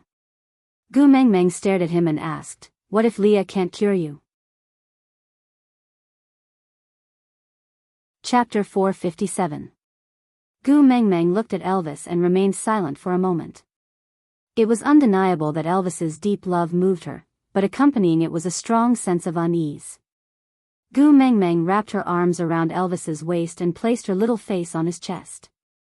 She said slowly, "You promised not to leave me behind." Elvis hugged Gu Mengmeng back and enjoyed her dependence. "I swear, I will not leave you behind." Gu Mengmeng looked up and met Elvis's affectionate eyes. She raised her eyebrows unknowingly and put on a pitiful expression, saying, "But if you die, won't you be abandoning me?" Elvis leaned over and kissed Gu Mengmeng's forehead. "Silly girl, even if I die, my soul will always be by your side." Gu Mengmeng twitched her lips. "Yeah, your soul will stay by my side and watch how others bully me?" Elvis was taken aback. "No, you will never be bullied by others. Even without me, you still have Leah, Ian and the Eagle Owl tribe, Barit and Oriton, and the entire Saint Nazir," Gu Mengmeng said, "but they are not my hubby. Without you, my sons and I will become orphans and widows. It will be very pitiful." Elvis was already very happy that Gu Mengmeng could say that. He did not care if his sons were pitiful or not, but if his death would affect Gu Mengmeng's life, then he really could not die. After a moment of silence, Elvis passed the bamboo shoot to Leah. Leah was a little surprised. He received the bamboo shoot with both hands and looked at Gu Mengmeng with sparkling eyes. Can I help you test for poison too?" Gu Mengmeng scooped the bamboo shoot back. Sigh. "I feel that I should first make an umbrella. Food should be put aside first." Leah and Elvis were at a loss. They could not understand what she meant. Gu Mengmeng continued. "You guys must have stored all the water in your brains because you didn't have an umbrella when it rained." Elvis and Leah looked at each other. Then, they shook their heads in unison. Even Ian, who had been standing coldly at the side, tilted his head slightly. Elvis said, "There's no water." Leah said, "Yeah, I didn't hear any water sounds." Ian, "No." Gu Mengmeng smiled helplessly and said, "It's already too deep, I can't shake it out." Elvis thought for a while and said, "We've been traveling in the rain since young, so it's not strange for there to be water. Anyway, he hadn't felt any discomfort over the years, so it shouldn't be fatal. So be it if it was deep water. You don't have to make umbrellas anymore. It's so tiring." Generation gap. There must be a generation gap between them. Gu Mengmeng felt that water must have entered her brain, or else why would she discuss this topic with these three fellows? Clearing her throat, Gu Mengmeng returned to the original topic. "If you know that something is not poisonous, why must you eat it yourself? Can't you just catch a mouse and feed it?" Elvis and Leah were shocked, as if Columbus had discovered a new continent. Gu Mengmeng waved her hands lightly and said, "Keep the admiration on your faces. Keep a low profile, keep a low profile." Leah said, "All right, then I'll go catch the mouse." Chapter 458. Gu Mengmeng had no doubt that with Elvis and Lee's behavior of digging deep holes to accumulate food, if she did not instruct them, they would have caught all the rats within 100 miles radius. Elvis and Leah nodded their heads to indicate that they understood. then continued plucking bamboo shoots. Elvis was not as good at controlling his strength as Leah. He often crushed the bamboo shoots into pieces but could not pluck them out. In the end, Leah simply told him not to create trouble and just accompany Gu Mengmeng properly. While Leah was plucking bamboo shoots, Gu Mengmeng held onto a bamboo that was as thick as her arm, sizing it up and down and making gestures. Elvis saw that she was interested in this bamboo, so he asked, "Can this be eaten too?" Gu Mengmeng shook her head and said, "Even pandas don't eat such thick bamboo, not to mention humans." Then Elvis did not understand. Gu Mengmeng patted the bamboo and said, "Hubby, cut it for me from here, I want this bamboo." Elvis replied, "All right." Elvis wrapped his arm around Gu Mengmeng's waist and protected her in his arms. His other hand turned into a sharp claw and with a light wave, the bamboo was broken into two with a creak. The bamboo leaves rustled and fell towards one direction. Elvis's palm faced upwards and caught the bamboo steadily. Then he let go of Gu Mengmeng's waist and said, "Can I just bring the whole bamboo back?" Gu Mengmeng shook her head and said, "Hubby, put it down first, let me take a good look at it." Elvis adjusted the angle and placed the bamboo on the ground. Gu Mengmeng squatted down and looked for a long time before saying, "Hubby, here, give me another claw." Elvis did as he was told. Gu Mengmeng picked up the section that was cut off and smiled happily. "Look, drink the water cup." Gu Mengmeng said, "This bamboo joint is solid and the bamboo tube is hollow. As long as you cut it at the right place, it will become a ready-made water cup." Elvis looked at the 5 meters long bamboo and asked, "You need so many water cups?" Gu Mengmeng shook her head and said, "That's not necessary, I only need 10. Elvis asked, 10? Gu Mengmeng nodded and said, "Hada and his brothers, 1 each, 1 for you, 1 for me, 1 for Leah and 1 for Sandy." Gu Mengmeng turned around and looked at Ian, asking, "Hero, do you want one?" Ian snorted coldly and said, "Our Eagle Owl tribe drinks dew, we don't need such vulgar things." "Oh." Turning around, Gu Mengmeng said to Elvis, "Oriton is quite pitiful, he doesn't even have any friends other than us. So prepare one for him too, and one more, he. Elvis raised his eyebrows, he was especially interested in Gu Mengmeng's he. Gu Mengmeng hooked her arms around Elvis's neck, just like 2 primary school students hugging each other and discussing how to cheat in an exam later on.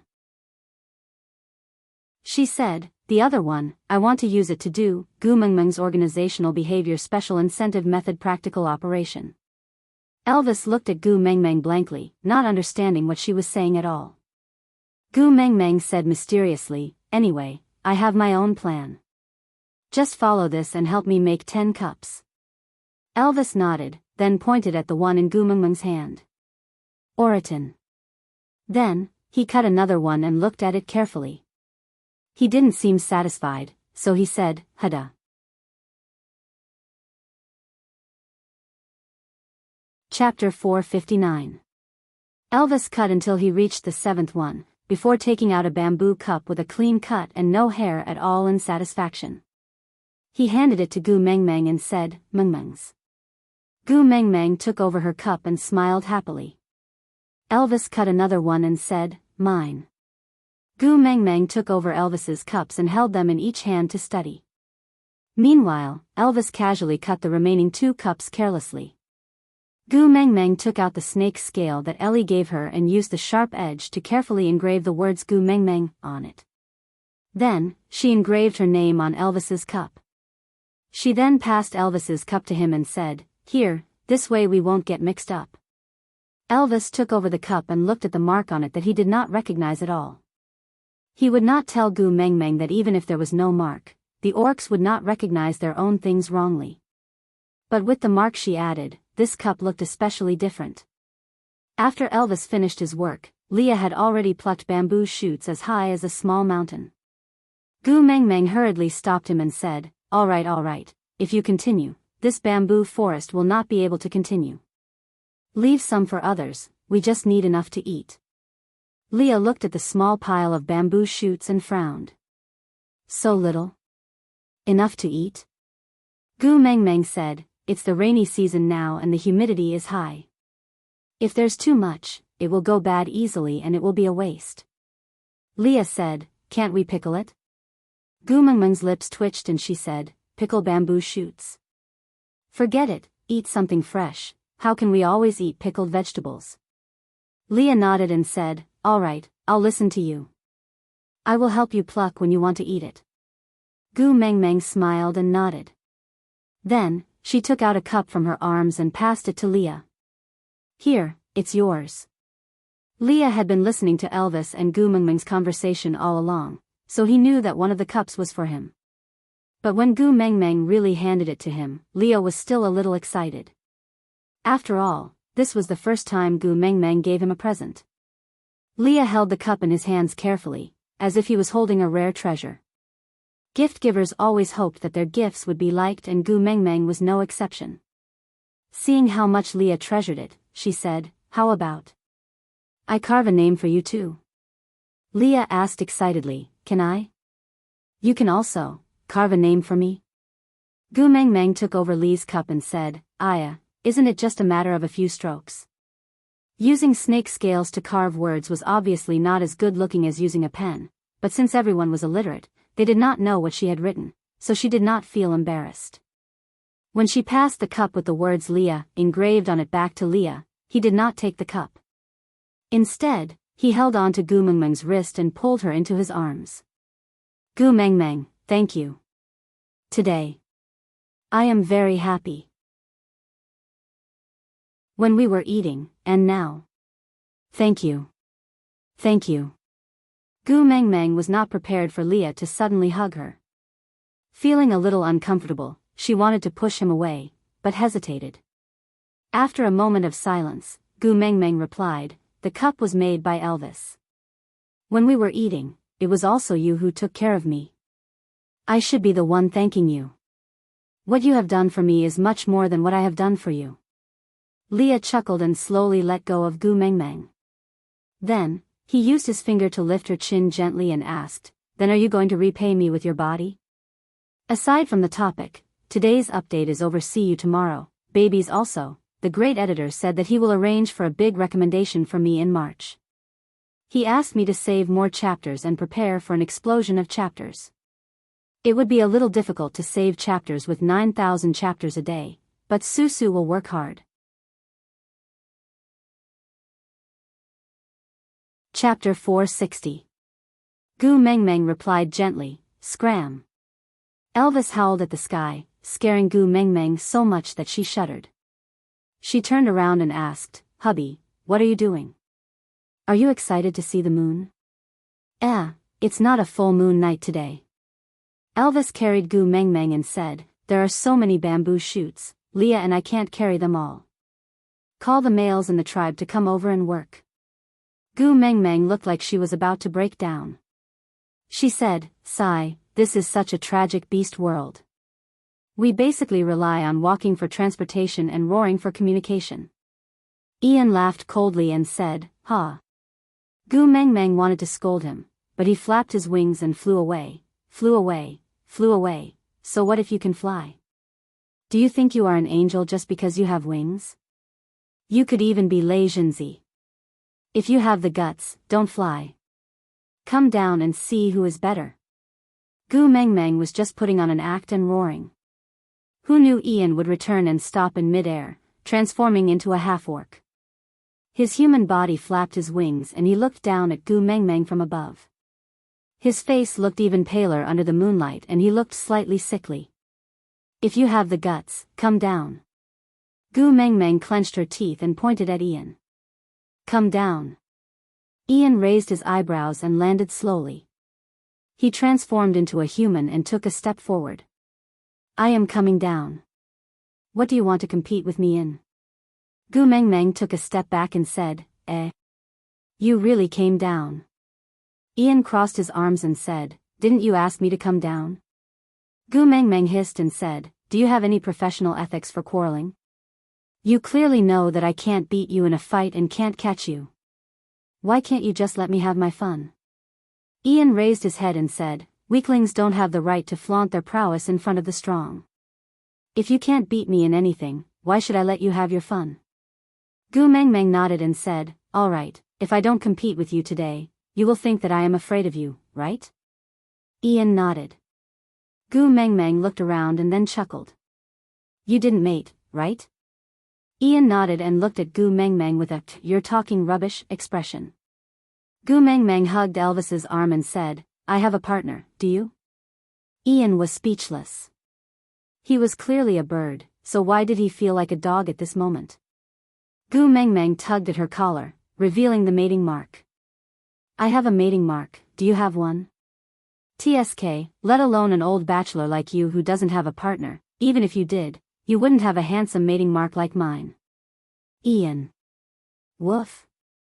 Gu Mengmeng leaned into Elvis's arms and scrutinized Ian, saying, "I have 4 sons, may I ask how many children do you have in your family?" Ian. Woof woof. "How dare you torture a single dog and even bring a group of family and child package?" Gu Mengmeng chuckled and took 2 steps forward.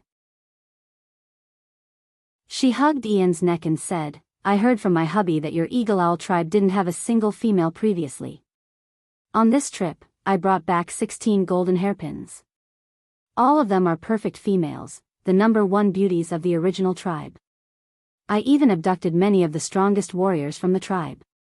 Sigh, are we still competing? Ian was silent. He had to admit that Gu Mengmeng's last point had hit his sore spot.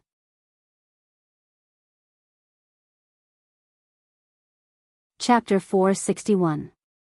Gu Mengmeng laughed slyly, then hugged Ian's neck even tighter. "But since these beauties are now part of Saint Nazir and the Eagle Owl tribe is also part of Saint Nazir, your tribesmen can also woo these females if they are willing. Being able to fly is a rather awesome additional attribute. I believe many females would be willing to have an air force at home. Of course, since we are so close, I will definitely take care of you first. If you like anyone, I will help you matchmake them. Look, I was the one who matchmade Sandy and Colin. Colin's proposal was pretty good, right? Do you want a similar model?" Ian frowned and looked at Gu Mengmeng. He could not pinpoint what was strange about it, he just felt that Gu Mengmeng's tone, he could not put his finger on it. It was mainly because Ian was not a modern person. If he was, he would definitely use an accurate question to reply Gu Mengmeng. "May I ask, are you a pimp?" "What? You don't like my 16 valued females? They are already the first beauty of each tribe." Gu Mengmeng looked at Ian and asked. Ian remained silent for a moment, then asked, "The Eagle Owl tribe is your secret power. How can you woo females if you cannot be seen in public?" Gu Mengmeng laughed and said, "So this is what you are worried about? Brother, you are thinking too much. How inhumane must I be to make you guys unable to see the light for the rest of your lives? It's just that when my identity was first exposed, Leo was worried that someone would secretly make a move, so he asked you guys to hide temporarily. This kind of trick will lose its effectiveness after being used once. So, it shouldn't take long before you guys can appear in front of your tribesmen openly." Ian looked at Gu Mengmeng and asked, "Are you really willing to let the Eagle Owl tribe mate with the females of Saint Nazir?" Gu Mengmeng asked, "Why not? I am not a twisted psychopath who wants someone to be a bachelor for the rest of his life." Ian said, "Once we mate with a female, we will become a member of her family and will no longer be a tribesman of the Eagle Owl tribe. In the future, no matter where the females go, we will follow. This also means that the blood pact has lost its effectiveness." Gu Mengmeng chuckled and said, "The tighter you bind someone, the more he will want to break free. When your blood alliance is completely dissolved, if you are still willing to stay in Saint Nazir and stay by my side, then you will be my true tribesman. Equality, mutual reliance, mutual support. He's the kind of person who you can trust your back to. This kind of person can't be obtained through restraints." Ian looked at Gu Mengmeng quietly. After a long while, he smiled and said, "I lost. You can shout in front of me as you wish now. As long as you are happy." With that, Ian flapped his wings and flew high, instantly disappearing into the night. Meanwhile, the tribesmen who had received Elvis's signal had already rushed over. Gu Mengmeng leaned back into Elvis's arms and watched as Leah instructed the crowd to carry the bamboo shoots properly. Everyone was at a loss, but no one dared to ask, "What is this?" They just followed behind Elvis and Leah in an orderly manner. Leah swayed his large tail and did not look at Gu Mengmeng. He just stared straight ahead and asked slowly, "Mengmeng, you don't seem to believe in oaths. Be it what Elvis said, what I said, or what others said." Chapter 462. Gu Mengmeng recalled the things that happened after she came to the beast world. Although Elvis and Leah had always treated her well, before they mated, no matter how much they promised and swore to her, she had never trusted them completely. There was always an obvious uneasiness in her heart. Even on the day she confirmed her relationship with Leah, she still thought that Leah would eat her up. After that, after experiencing many things, Elvis's companionship and warmth slowly made her open up her heart to her. Trust was a luxury, and she had once thought that she no longer possessed such an ability. Smiling, Gu Mengmeng replied, "Don't believe words easily. People will not betray me. Don't make promises easily. I will not betray others." Haven't you heard of it? There's only a fine line between promises and lies. The former requires the speaker to take it seriously, while the latter requires the listener to take it seriously. So, this is the most unreliable thing. How can I trust it? Leah turned his head and looked at Gu Mengmeng, asking, "You don't trust promises, but trust people's hearts?" Gu Mengmeng knew that Leah was asking her about allowing the Eagle Owl tribe to mate with the females in the tribe, so she smiled and replied, "I don't trust people's hearts, I trust you guys." Leah was taken aback, and even Elvis stopped in his tracks to look at Gu Mengmeng. Gu Mengmeng lowered her head shyly and said, "Both of you have the absolute ability to build Saint Nazir into the strongest tribe in the entire beast world. Even without me, the rise of Saint Nazir is just a matter of time. My appearance can only be considered as the icing on the cake. A strong tribe will never lack loyal subjects." "No." Elvis kissed Gu Mengmeng's little hand gently and said, "Without you, Saint Nazir would just be a cold shell. You're the one who gave Saint Nazir hope. You're the one who gave life to Leah and me. You're not just the icing on the cake, you're the only key to our fate." Gu Mengmeng's heart thumped at Elvis's serious attitude. She hugged Elvis's neck and gently placed her forehead against his, saying, "Silly hubby, do you know? Before I met you, I was an unmarriageable person." Elvis looked at Gu Mengmeng and did not interrupt, just quietly listening to her narration. "I don't have any sense of identity or trust in marriage. I don't need to tell you the reason, but you know it." The corner of Gu Mengmeng's eyes drifted to the tribesman behind her. She had already lied about being the daughter of the beast deity, so she definitely could not mention her parents' divorce in front of outsiders in the future. But previously in Sauter, she had mentioned it to Leah and Elvis. Gu Mengmeng believed that the two of them would not forget what she said. Sure enough, Elvis and Lee's eyes darkened as heartache appeared on their faces. Chapter 463. Gu Mengmeng lowered her head and looked at the mark on her collarbone. She smiled faintly and said, "I'm actually very sorry that this mark could not be branded on my heart. Because it proves my selfishness." Elvis frowned. He was not angry, but his heart ached. He did not like the expression on Gu Mengmeng's face. She was clearly smiling but looked so sad. Gu Mengmeng said, "Initially, I agreed to mate with you because the atmosphere was too confusing. Another reason was that I did not want to be alone anymore. I believed you. I felt that if it was you, you would definitely not betray me or abandon me. So, at that time, I selfishly wanted to possess you and capture you. But I did not love you deeply. If we only mated now, I believe that your mark would definitely be on my heart." Elvis gazed into Gu Mengmeng's eyes gently. His blue pupils seemed to have condensed all the deep emotions under the night sky on her. He slowly opened his mouth. His voice was low and melodious like a cello. "Xiao Meng, thank you for your selfishness. Because it gave me a lifetime of happiness. You don't blame me?" "Mark." Gu Mengmeng looked at Elvis. She wanted to say something but stopped. Elvis shook his head and said, "To be able to leave my mark on your body is already a blessing of 3 lifetimes. To be able to be so close to my heart, how can I blame you?" Leah remained silent for a long time before finally saying, "Gu Meng Meng, I'm sorry." Gu Meng Meng was taken aback. She thought about what she said to Elvis. From Lee's perspective, he must have been blaming him for the lie he made up to make her accept Elvis. Just as she was about to explain, Leah spoke first. "After that incident, I thought of many ways to remedy it. But I still owe you a complete apology. I was too arrogant. I always felt that everything was going according to my plan. I neglected your feelings and caused you to be hurt again." Lee's expression was too solemn. This made Gu Mengmeng's heart tug hard. He himself was covered in wounds and wounds. How could she ask him to consider the past, the present, and the future for someone he didn't even know? Gu Mengmeng suddenly smiled. She patted Lee's shoulder and said, "Compared to an apology, I want to hear a confession more."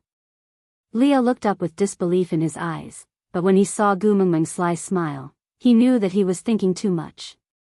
Gu Mengmeng replied, "Because I can reject a confession, but I can't apologize." As expected, Leah took a deep breath and changed back to his usual seductive and affectionate look. He leaned against Elvis and rested his chin on Elvis's shoulder. He wagged his large tail in front of Gu Mengmeng and said, "You obviously enjoy the feeling of me being by your side, right?" Gu Mengmeng scoffed and said, "How is that possible? I can't wait to find a senior monk to deal with you, you evildoer." But Leah did not believe her and said, "Then why did you ask me to scram back the other time? You even said that if I don't return to your side, you will ask Elvis to break my legs." Gu Mengmeng was deeply worried about her intelligence and regretted for the 10086th time that she should not have been rash and fallen into this cunning fox's trap. Clenching her teeth, Gu Mengmeng said, "I'm just afraid that Oriton's good cabbage will be taken away by you, you sly fox." Chapter 464. Gu Mengmeng tried to pull her hand back but to no avail. She clicked her tongue and said, "Can you maintain a consistent style? It's hard for me to accept you like this." Leah looked up at Gu Mengmeng and said, "Make me stay if you like me, hug me if you want, throw a tantrum at me if you want, tell me to scram when you hate me. Don't feel guilty because you didn't mate with me. Staying by your side is my own choice, because your selfishness is what I wish for." Gu Mengmeng said, "Why? It's all in the past." Leah said, "As long as I don't die, you will never be in my past." Gu Mengmeng could not reply and could only remain silent. The group of onlookers behind were watching with great interest. Gossipy. Breaking news. The former Ninth Highness of the Messenger's tribe degenerated into a beast pet. Is this a corruption of morals or a distortion of human nature?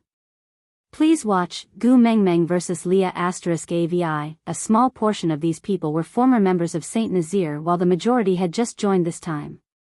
The new members did not know what had happened between Gu Mengmeng and Leah in the past, but this did not stop them from watching the gossip with great interest. They're holding hands, holding hands.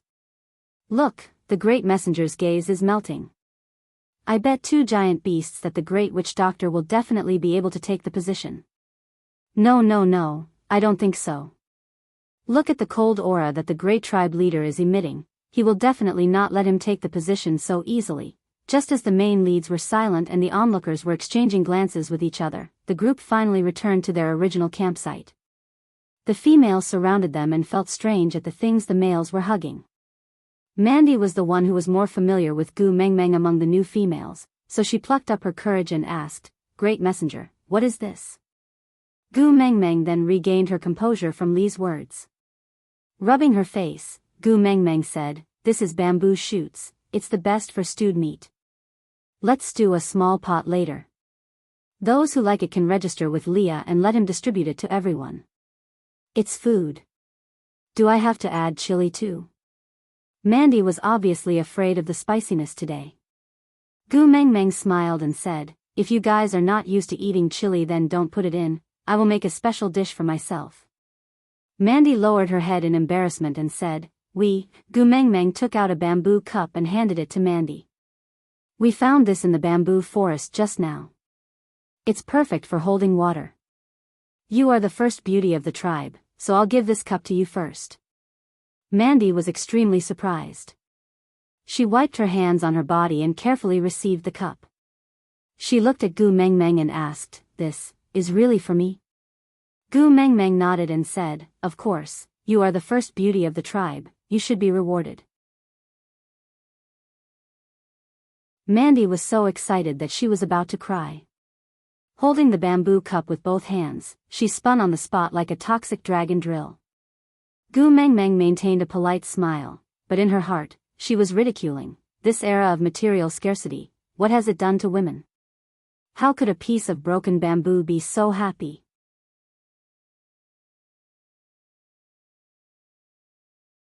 Chapter 465. He still had to rely on Leah to cook. Fortunately, he was not affected by the events on the road and had already recovered. Gu Meng Meng intentionally avoided him, but he acted as if he did not notice and continued pestering Gu Meng Meng, asking, It's also my first time eating this thing, you should at least give me a demonstration, right? Gu Meng Meng had no choice but to nod her head. She took a small step back and widened the distance between them. She called Elvis over to cut the bamboo shoots into slices before cutting them into strips. Elvis had a side effect from cutting ginger during winter. No matter what he cut, the thickness would be similar to that of ginger slices. Unless Gu Meng Meng had special instructions, they would all be treated the same, mechanized assembly line production. Gu Meng Meng set up a small pot. She first used the fat meat to make some oil, then placed the cut beast meat into the pot. Fire was different from gas, there was no way to control the heat evenly, so she could not fry it slowly over a small flame, and could only stir-fry it quickly. After barely stir-frying the meat until it was golden brown, Gu Meng Meng scooped the meat out and added ginger and chili into the hot wok.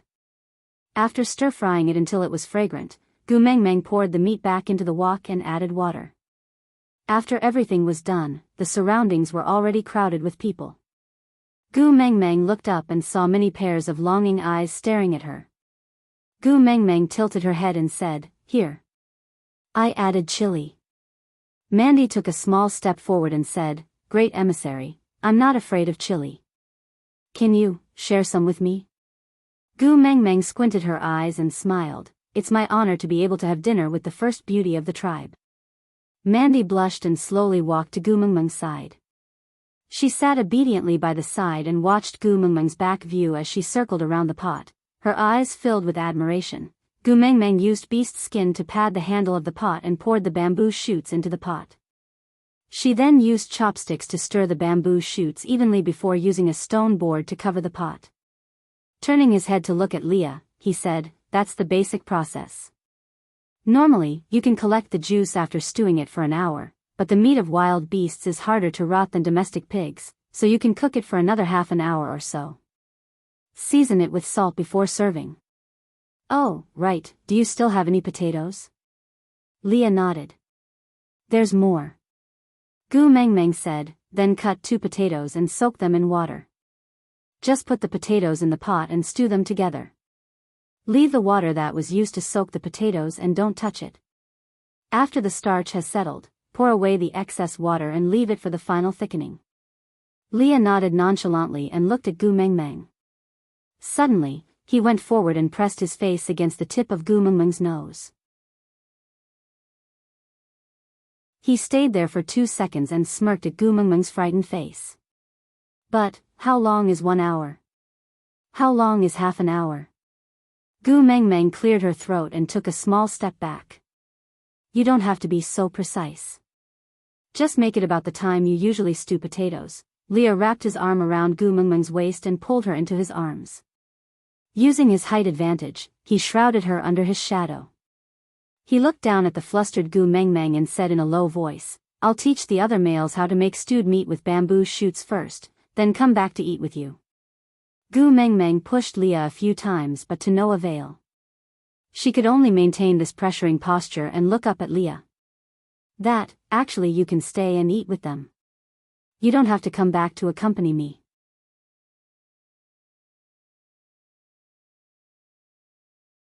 Chapter 466. Gu Mengmeng laughed dryly and said, make more and ask Orton to come over and eat with us. Leah leaned forward and approached Gu Mengmeng slowly. Gu Mengmeng retreated with all her might until her spine was bent to its limit. She had no choice but to place her hand on Li's chest and stuttered, What are you doing?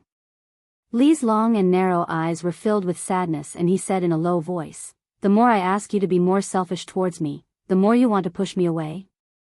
Gu Mengmeng remained silent and did not reply. Leah hooked Gu Mengmeng's chin with one hand and did not allow her to avoid his eyes. He then said softly, You drew a boundary and did not allow me to cross it. I can only stand at the boundary and look at you that I cannot touch no matter how long I stretch out my arms. Greed and desire have forced me to break through that boundary again and again to get closer to you, but you always escape even further the moment I cross the boundary. I don't want much, I just want to push the boundary a little closer to you, so that I can touch you with my fingertips when I stretch out my arms with all my might. Then I will know my place and not cross it, just a little bit will do, so that I can reach you, just a little bit. Gu Mengmeng pursed her lips and remained silent for a long time before saying, Maybe, the scenery behind you is even more beautiful. Why don't you try turning around? Leah laughed, a rather miserable laugh and asked, You are abandoning me? Gu Mengmeng did not say anything and just frowned. Leah suddenly let out an sound as if he had suddenly realized something and said, Yes, in your eyes and in your heart, I am no longer the daddy Leah from before. You have never allowed me to become your male, so abandoning, to me, is a luxurious word. Leah let go, turned around and stood still. I will go teach the males how to stew bamboo shoots and then stay there to eat with them. You don't have to let Orton go there because of me. Although I am not the one who is favored, but I am also happy to have another person by your side who can make you happy. With that, Leah slowly walked to the side and did not look back again. Li's body heat still lingered on Gu Mengmeng's body and when the night breeze blew, it disappeared without a trace. Winter was clearly over, but it was still so cold. Elvis hugged Gu Mengmeng from behind and kissed her forehead. As long as you call for him, he will come back. Gu Mengmeng's eyes lit up. Gu Mengmeng shook her head. Maybe. I should let him live. Huh? Elvis was confused. Gu Mengmeng said, We have a famous saying there, if you love, please love deeply. If you abandon, please be thorough. Don't be ambiguous and hurt yourself and others. Elvis remained silent and did not speak. Gu Mengmeng stood behind Leah and stared at his back as he demonstrated how to make bamboo shoots stew meat in the crowd. She said, Maybe from the start, I shouldn't have taken a laissez-faire attitude and given him a buffer period. This kind of attitude made it harder for him to let go. It was hard for him to give up, and he was at a loss for what to do. Elvis kissed her hair and said, No, you're not wrong. If you hadn't been soft-hearted back then, Leah might not have survived that winter. Gu Mengmeng looked up in confusion.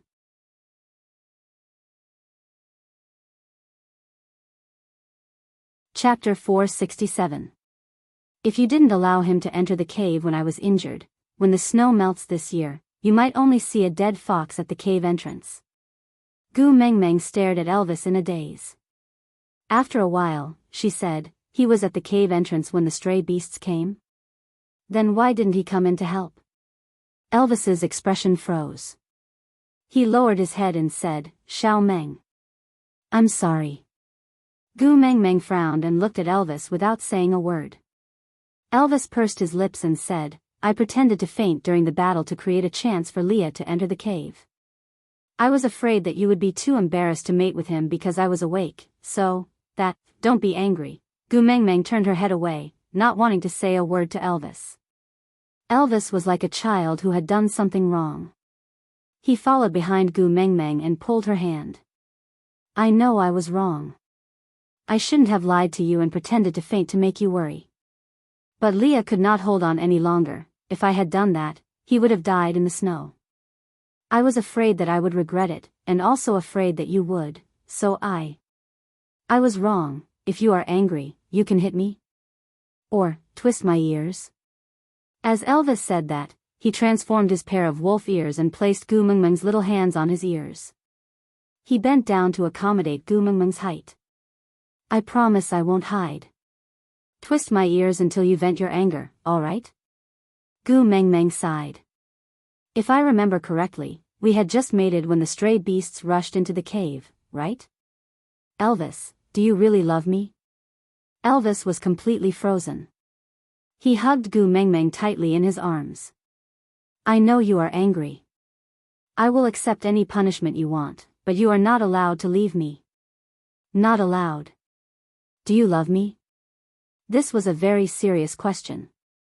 Because Elvis clearly remembered what Gu Mengmeng had said before. If you have a change of heart in the future, I will bring my sons back to where I came from and never come back again. I will make sure that you will never find us again. After experiencing Gu Mengmeng's jumping into the lake incident in the afternoon, Elvis was extremely sensitive. He was too afraid that Gu Mengmeng would leave him. He did not know if Gu Mengmeng would be disappointed in him, suspect his feelings and waver in her decision to stay.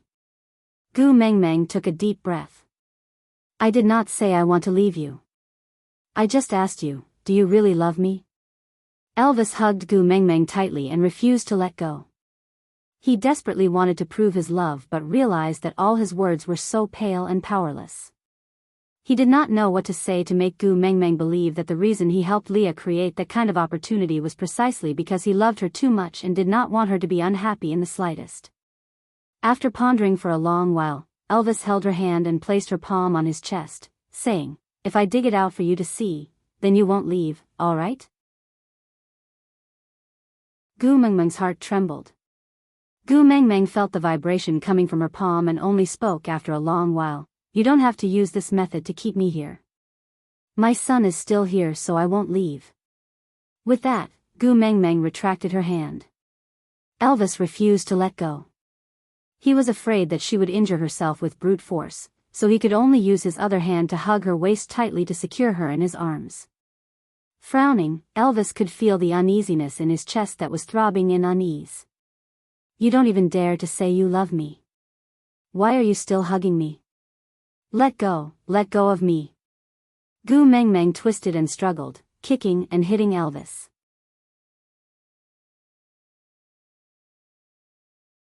Chapter 468. Elvis's voice was shaking along with his heartbeat. On the other hand, Gu Mengmeng's tantrum gradually calmed down after he repeated, I love you. Realizing that Gu Mengmeng was no longer struggling and no longer trying to push him away, Elvis carefully loosened the distance between them. Looking at Gu Mengmeng who was dripping with tears, Elvis became even more flustered. Kissing her tears, Elvis's heart ached terribly. Don't cry, don't cry. I don't know what to do when you cry. I promise I won't lie to you anymore, don't cry. Gu Mengmeng lifted her tear-stained face to look at Elvis, saying, of course it's wrong for you to lie, but it's even more wrong for you to secretly open the back door for someone else right from the start of mating. How much do you really care about me that you would create such an opportunity for other males? Elvis shook his head, saying, no Xiao Meng. Gu Mengmeng did not give Elvis any chance to explain, only continuing, yes, Leah is your good brother, you guys have many years of relationship foundation, you can't just watch him freeze to death outside. Then can't you just tell me directly? I'm such an unreasonable person, must I watch him court death and not stop him? Don't tell me that if you just tell me directly, will I stop you from letting him in? Elvis was at a loss, asking, since the outcome is the same, don't be angry. Gu Mengmeng howled, how can calling your brother into the cave to hide from the wind and me calling my ex-boyfriend home while my husband is unconscious be the same? Elvis shook his head at Gu Mengmeng's howl, saying, it's not the same, it's not the same. Gu Mengmeng sniffled, wiping her tears, saying, anyway, you don't love me that much, I'll leave with my son once we return to Saint Nazaire. Since you like Leah so much, you can continue living with him. Hearing that Gu Mengmeng was leaving, Elvis hurriedly hugged her in his arms, saying, I don't like Leah, I hate him, really. I hate him the most, I don't want to live with him. Gu Mengmeng did not say a word, only turning her head to one side. Elvis also turned his head, looking at Gu Mengmeng's little face, saying, I wish it were just the two of us living in the cave for the rest of our lives, with no outsiders. But I'm just worried that you'll get tired of looking at me every day. Gu Mengmeng glared at him. You're making a false accusation. Elvis shook his head. I don't dare. How would I dare to hit you? I'm just worried. Elvis was halfway through his sentence when he stopped under Gu Mengmeng's glare. He corrected himself and said, Do you really not like Leah? Gu Mengmeng lowered her head and remained silent for a moment. Then, she replied gloomily, Maybe. I still like him from the bottom of my heart. That was why I allowed him to pester me with all sorts of excuses. If I wanted to avoid him, I could definitely avoid him. But I indulged him. He was right, in fact, I quite enjoyed being surrounded by him in every possible way. I rejected him and refused to give him a response, but at the same time, I accepted his kindness. This is very selfish, the behavior of a scumbag. Elvis wanted to say something but did not say anything in the end. He just hugged her in his arms and patted her back lightly. Because of the strange atmosphere between the messenger of the beast deity, tribe leader, and witch doctor, everyone was extremely cautious, afraid that they might get into trouble. For the next 2 days, everyone set off when Gu Mengmeng said to go. When Gu Mengmeng said to stop, everyone stood at attention. Even the pampered females did not dare to complain. Finally, on the afternoon of the second day, Gu Mengmeng and the rest returned to Saint Nazaire. Aside from the topic, an unforgettable night, audience friends, it's time to say goodbye to everyone again.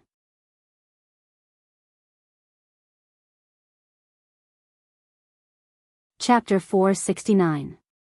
On the day they returned to the tribe, Leah was chased out of Elvis's cave by Gu Mengmeng. He stood at the outskirts of Elvis's territory and stared straight at the entrance of the cave. In the past, he had also stood here before. That time, the weather was still very cold and he was also in despair. Other than Leah, Elvis was also ordered to move to the outermost room of the cave, while Gu Mengmeng and her 4 sons stayed in the innermost room. The people brought back from Sauter were handed over to Barit and Colin to make arrangements.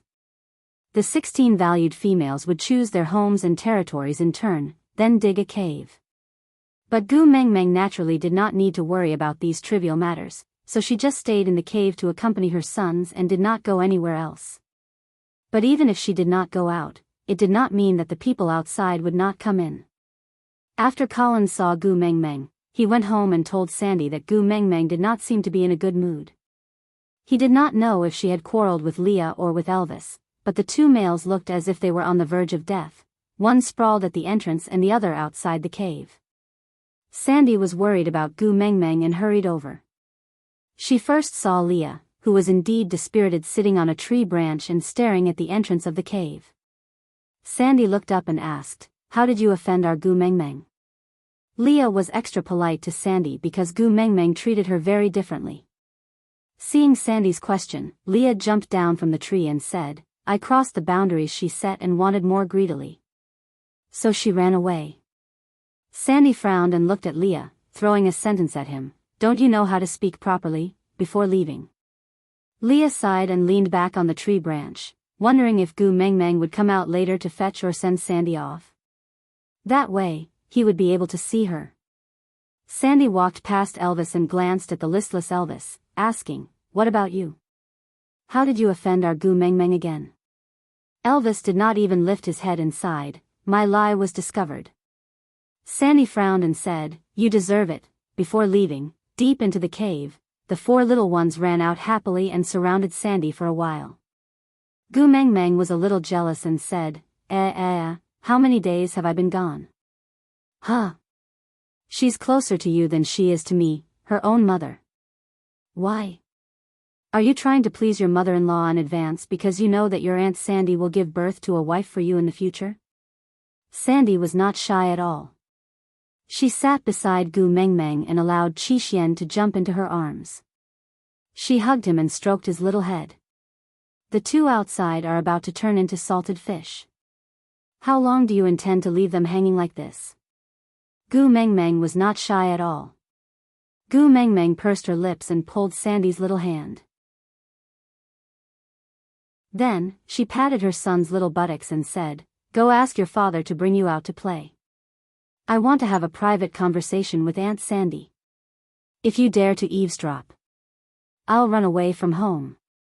Gu Mengmeng shouted the words "run away from home" at the top of her lungs.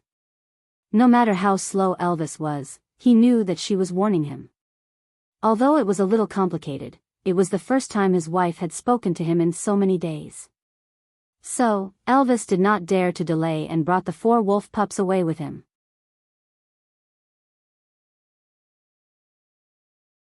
Chapter 470. Gu Mengmeng nodded and heaved a sigh of relief. She hugged Sandy's waist and leaned into her arms, just like how Sandy had leaned into her arms when she was injured. Gu Mengmeng whimpered and looked up at Sandy.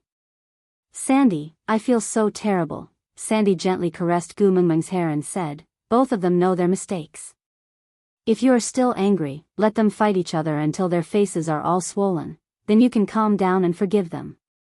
Gu Mengmeng's eyes were filled with tears. Gu Mengmeng smiled. "This time, they are not in the wrong." "It's me." Sandy widened her eyes. "How could you be wrong? You are the messenger of the beast deity, Gu Mengmeng." Gu Mengmeng rubbed Sandy's round little face and said, "But the messenger of the beast deity is also human. There are times when she is greedy, weak, at a loss of what to do, and when she lies to herself." Sandy could not understand such profound words. But she knew that Gu Mengmeng was really feeling terrible now. She had never seen Gu Mengmeng so depressed before. Her heart ached for her and she frowned. Sandy asked gently, "Then, what exactly happened? Can you tell me about it?" Gu Mengmeng thought for a while but realized that she did not know where to start. She gave a bitter laugh and sighed, "I mated with Elvis, but I can't forget about Leah. I had both sides in my hands and all 3 of us were tortured. Leah did not even have a title and was despised by everyone. Elvis was even worse. His newlywed wife had an affair and was mentally cheating on him. Not only did he have to pretend to be deaf and mute, he even cooperated with his wife to smash the wall because he was worried that he would be abandoned. 2 outstanding males were suffering because of my selfishness. But none of them came to blame me. Instead, they coaxed me, gave in to me and took care of me. They were afraid that I would be the slightest bit unhappy." Sandy blinked her eyes and asked, "Isn't that good? Then why are you angry?" Gu Mengmeng looked up. "Good? What's so good about it? I couldn't let go of Leah, so I was being disloyal to Elvis. I let Leah have fantasies about me, but I couldn't give him a title, so I was being disloyal. I was the one who was being disloyal and unjust, so I was filled with guilt every day when I faced these 2 males. The more I wanted to make it up to them, the more I owed them. I can't breathe anymore." Sandy asked, "Didn't you already give Leah a status?" Gu Mengmeng looked at Sandy with a dumbfounded expression. "What do you mean?" 3 big words. Sandy asked, "Isn't he your pet? Everyone in St. Nazaire knows." Gu Mengmeng frowned and said, "What status does a beast pet have?" Sandy asked, "Why doesn't being a pet count? Which female didn't have a pet at home? It's just that most of their pet beasts are half-beasts or crippled beasts that can't transform at all. None of them are at Lee's level." Gu Mengmeng stared at Sandy in a daze, not knowing what to say for a moment. What the F***ck? Keeping a courtesan as a mistress is AF***king convention?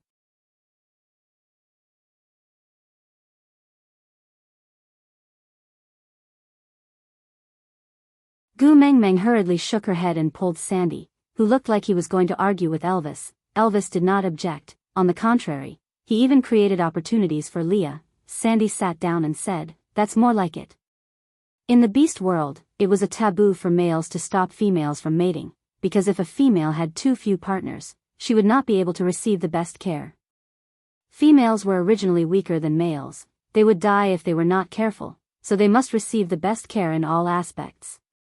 Furthermore, if the female has too few partners, it will also lead to a lack of reproduction. Some races have perished because of this. Aside from the topic, ask, who still hates Sandy now?